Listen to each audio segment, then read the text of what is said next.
There is no shortage of superstars in Major League Baseball these days. Ohtani, Judge, Acuna, Harper, Trout, you get the idea. And there are also a ton of other players worthy of some attention. But as we draw closer to the start of the regular season, here are 24 under-the-radar players to watch for the 2024 season. Obviously, this list won't include the biggest superstars, but let me know who else you think may deserve some extra attention, since I know I'm not going to be able to cover all of them in a single video. I'll also mention that this is in no particular order, so you have to watch the full thing to see who makes the list. Starting things off is a player who very quietly posted a very impressive season for the Rockies. Yes, Coors Field this, Coors Field that. But here's the reality. Nolan Jones was a solid player for a miserable Colorado team. A 138 OPS plus, 5.9 UZR while hitting just under 300. But he had a 148 WRC plus on the road in 2023 while slugging 20 homers and swiping 20 bags. His K rate is a bit alarming, especially on the road, coming in at 29.7% overall with an enormous 35.7% strikeout rate on the road. Something to keep an eye on for the Rockies, but Jones is worthy of some consideration. When O'Neal Cruz hit this laser off Kyle Wright in August of 2022, he put the world on notice. The hardest hit ball in the StatCast era clocked in at a blazing 122.4 miles per hour, and the 6'7" shortstop was surely here to stay. But injuries derailed his 2023 campaign, which was limited to just 9 games. We haven't really had a full season of Cruz in the bigs just yet, but his power-speed combo is well worth the price of admission. Here's to hoping he stays healthy. To not love Joe Kelly is to not love baseball. Triple-digit fastball, absolutely ridiculous slider, and all the personality you'd want. He became a cult hero in LA for his Astros targeted trash talk, and now that he's back with LA, new number and all, of course, Joe Kelly may well be one of the more important pieces of the Dodger bullpen if they have aspirations in line with their payroll. You don't just pay Yamamoto, Ohtani, and company without aiming for something special. Stop me if you've heard this before. The Marlins have a young, talented pitcher with electric stuff. If it's not Cy Young Award winner Sandy Alcantara, it's Jesus Luzardo. If it's not Luzardo, it's Edward Cabrera. And if it's not Cabrera, it's Yuri Perez. Yet another good young prospect with a ton of upside. His almost 1-run gap between ERA and FIP in 2023 is concerning, and he gave up quite a bit of hard contact. But the raw stuff plays at the big leagues, and early signs show that he can have success. Will he is the only question. Alejandro Kirk started the All-Star game for the American League in 2022, but fell off a cliff in 2023, as did the entire Blue Jays offense, it would seem. We're expecting big years from the likes of Bichette and Vladdy, but Alejandro Kirk is the one the Blue Jays really need to get going.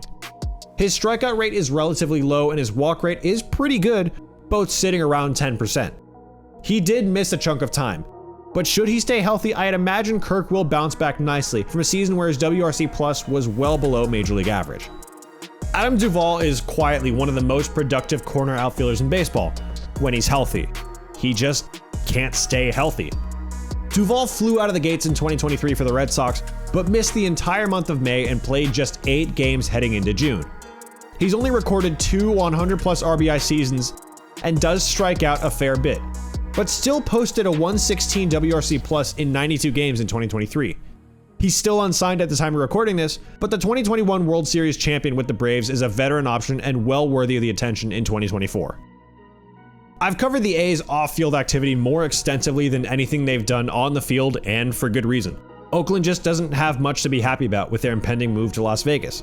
That is, until you mention Estee Yuri Ruiz. One of the most prolific base stealers in 2023, Ruiz swiped 67 bags to lead the American League, finishing 6 steals behind Ronald Acuna Jr. for the Major League lead.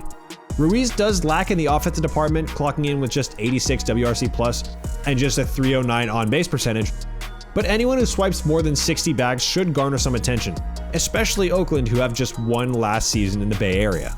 If Mitch Garver wasn't on your radar prior to the 2023 postseason, you're probably like most baseball fans.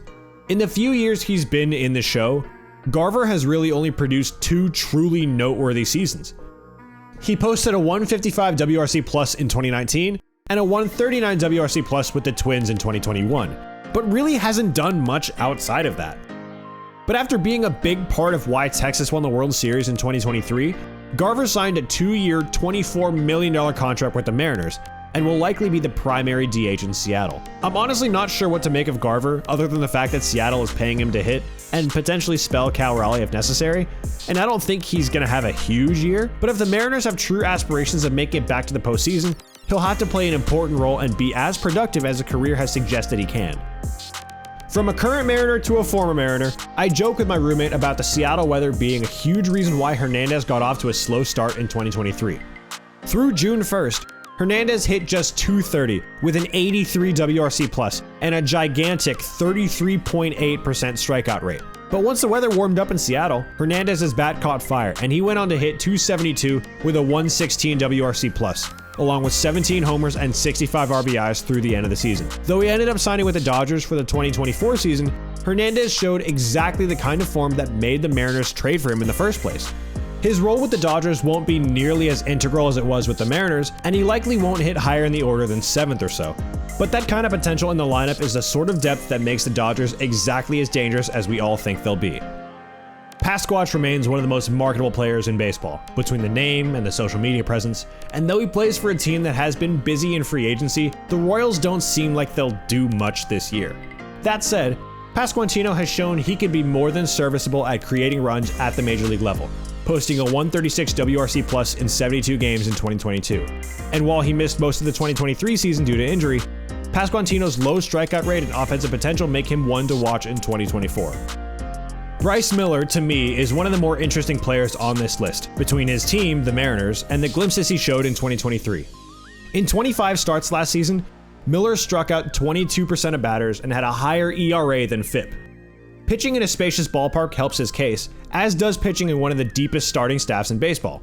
He'll likely slot in as the number 4 behind Luis Castillo, George Kirby, and Logan Gilbert. But Miller's attention to detail and his newly developed splitter should play well in 2024.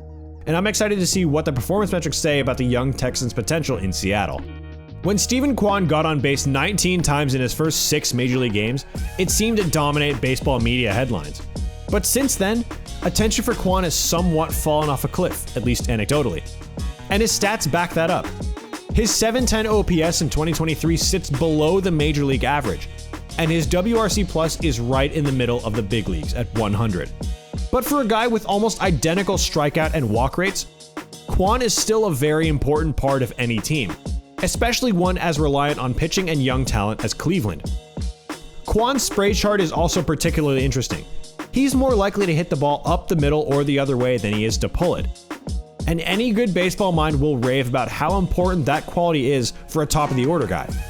As of now, Fangraphs project that he'll produce 2.9 wins above replacement in 2024, but I'd argue his ceiling is higher than that.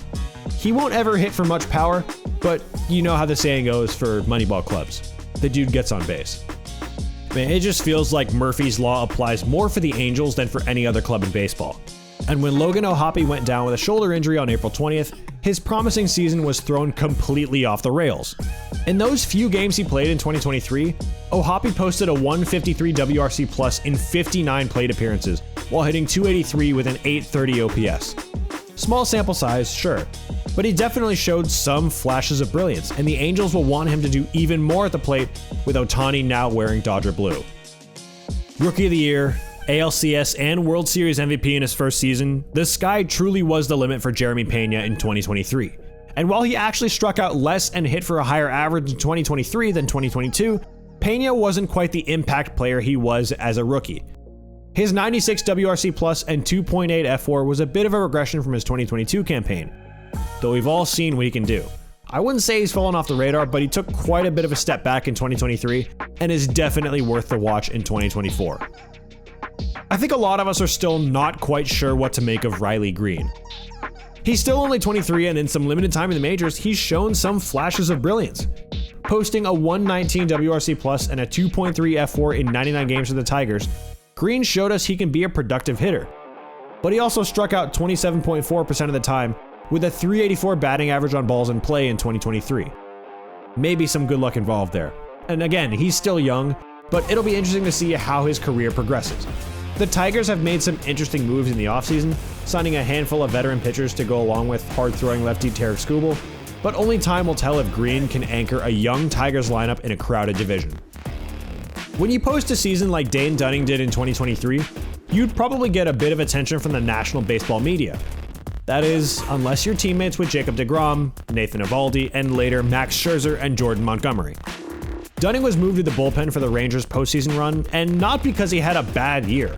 It's just that Scherzer, Eovaldi, and Montgomery had every reason to get the ball ahead of Dunning, between their experience, track record, and raw stuff. But Dunning is a very sneaky good pitcher. In 35 games for the Rangers, Dunning pitched to a 3.7 ERA with an ERA minus and FIP minus better than the Major League average. He's not going to blow you away with the fastball, averaging 90.7 miles an hour and topping out at around 94 miles an hour. But any team would love to have a fourth or fifth starter of his caliber, and I'd say he can get even better in 2024. Plus, he's half Asian like me, so I gotta roll with my guy. I don't know how to start off this section about Lucas Giolito with anything other than, Nobody really knows what to make of him. He struck out 11.6 batters per nine in 2019, but also walked as high as 4.67 batters per nine in 2018. He's also been really homer prone, giving up 41 long balls in 2023 with a career low of 24 back in 2022 and 2019. Interestingly enough, his fastball velocity was down more than a full mile per hour in 2023 from his peak in 2019. So it'll be interesting to see which version of Giolito shows up with the Red Sox. Juan Soto was obviously the headliner in this trade, but the Yankees also getting Trent Grisham as a depth piece is going to be a huge watch for me in 2024.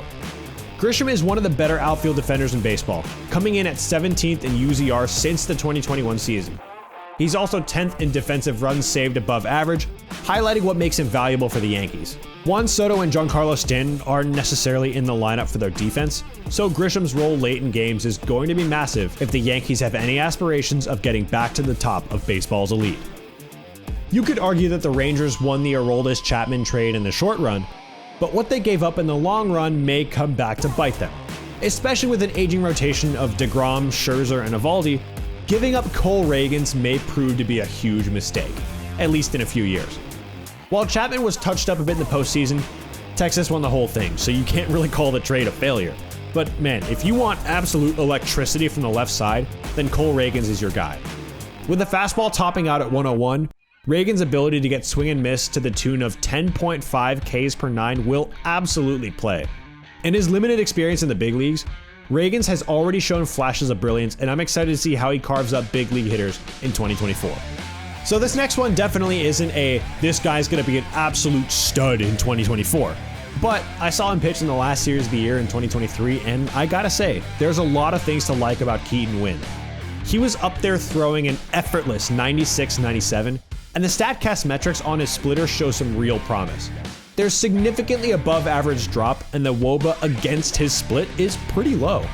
If there's one pure stuff guy out there basically on nobody's radar except for mine, it's Keaton Winn. The Angels aren't just going to look different because they won't have Shohei Ohtani in the lineup or on the mound. Without the game's best player on their team, the Angels won't quite have the expectations of Ohtani's new team. But they still have a decent enough team on paper filled with young talent and the game's former best player in Mike Trout. But maybe another under-the-radar guy is Taylor Ward. After all, the guy looked like prime Barry Bonds, or really just prime Mike Trout, for a few months there in 2023 and 2022. Ward's season was ended prematurely in 2023 when he was hit in the head, but in 135 games in 2022, he posted a 137 WRC plus and a 362 WOBA. His numbers took a bit of a dip in 2023, but the potential is certainly there. A healthy Taylor Ward could make a huge difference for the Angels as they begin life without Ohtani. You knew I couldn't put the list together and just not talk about the Braves. But with virtually every player on the team, including Reynaldo Lopez, getting the full treatment from Braves country, there's almost nobody left to spotlight who's under the radar. That is, until you get to Aaron Bummer. The big lefty possesses some of the nastiest stuff in the game from the left side, and he struck out 12 batters per nine in 2 different seasons. Though the ERA was a bit high and he was in the minus column in the wins above replacement category, Bummer has the potential to trot out of the pen and absolutely embarrass lefties and righties alike. From a former White Sox pitcher to a current one, next up on the list is Michael Kopech. I remember when the Red Sox traded Kopech and Yoan Moncada to the White Sox for Chris Sale, and I gotta say, I was high on Kopech then, just as I am now. The only problem is, for whatever reason, the raw stuff Kopech has just hasn't translated to the big leagues at all. There's been some really good. He struck out 13.3 batters per 9 innings in 2021. But there's also been some really ugly, as Kopech posted a 6.4 FIP with a negative wins above replacement in 2023. He also got hit really hard. 42.3% of his hits against were 95 miles an hour and above. He gave up 29 homers last season, and the strikeouts were still sort of there, coming in at just above 1 batter per 9. But it's a far cry from the Kopech who posted a sub-3 ERA in 2021. Rounding out my list is a real head-scratcher.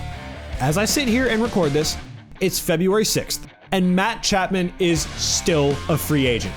I have no idea how he hasn't been signed by anyone. I mean, that goes for Bellinger and Blake Snell, but Chapman isn't getting the attention. A 4-time Gold Glover, 2 Platinum Gloves, mind you, and an above-average Major League bat is still a free agent? I mean, come on now, what are we doing? What are we doing? What are we doing? But seriously, Chapman deserves so much more attention than he's been getting on the market. The strikeouts are a concern. He's never struck out less than 145 times in a full season, as is his age, but there's no way you can justify an elite defender like Chapman still being a free agent. The bat is average at worst and pretty damn good at best. Someone's gotta pay this man.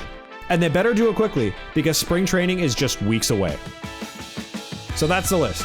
24 under-the-radar players to watch in 2024. Now, obviously, I'm not going to catch everyone, and you're probably a bigger expert on your team than I am. But if you enjoyed today's video and made it this far, be sure to drop a like and let me know who else might deserve some extra love in 2024. And if you're new here, be sure to subscribe for more. Thanks for watching. We'll see you in the next one.